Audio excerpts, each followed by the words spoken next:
5.7 মাত্রার ভূমিকম্পে আতঙ্কিত পুরো দেশ।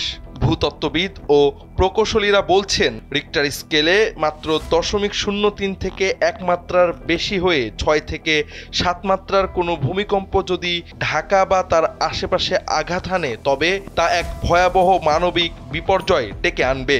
তুরস্ক সিরিয়ার সাম্প্রতিক ভূমিকম্পের ভয়াবহতার পরিপ্রেক্ষিতে ঢাকার অপরিকল্পিত নগরায়ন এবং দুর্বল নির্মাণ কাঠামোর কারণে ক্ষয়ক্ষতির মাত্রা বহুগুণ বেশি হওয়ার আশঙ্কা প্রকাশ করেছেন বিশেষজ্ঞরা।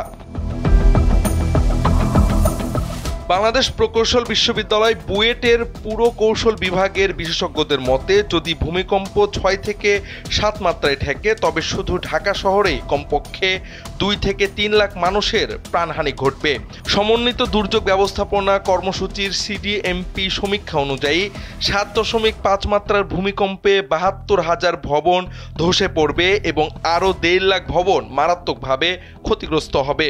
বিশেষ করে দুর্বল মাটির ওপর গড়ে ওঠা বহু পুরনো ভবন এবং বিল্ডিং কোড না মেনে তৈরি করা 6 তলার বেশি উঁচু ভবনগুলোই হবে প্রধান শিকার।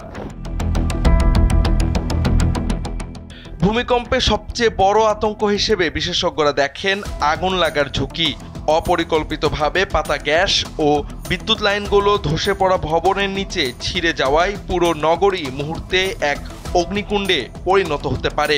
একই সাথে পানীয় জল ও পয়ঃনিষ্কাশন লাইন ভেঙে পড়লে ভয়াবহ স্বাস্থ্য ও মানবিক সংকট সৃষ্টি হবে।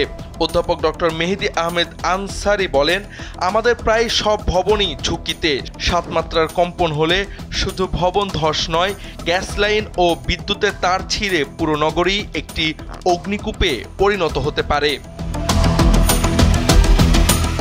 যদি 6 থেকে 7 মাত্রার ভূমিকম্প হয় তবে ঘনবসতি এবং সরু রাস্তার কারণে জরুরি উদ্ধার তৎপরতা চালানো কঠিন হয়ে দাঁড়াবে। ধসে পড়া ভবনের ধ্বংসস্তূপ রাস্তা আটকে দেওয়ায় উদ্ধারকারী দলগুলো দ্রুত ঘটনাস্থলে পৌঁছাতে পারবে না।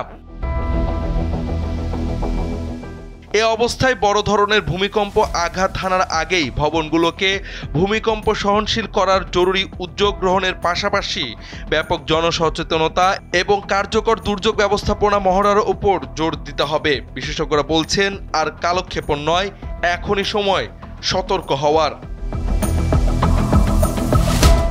ডেস্ক রিপোর্ট, সময়ের আলো।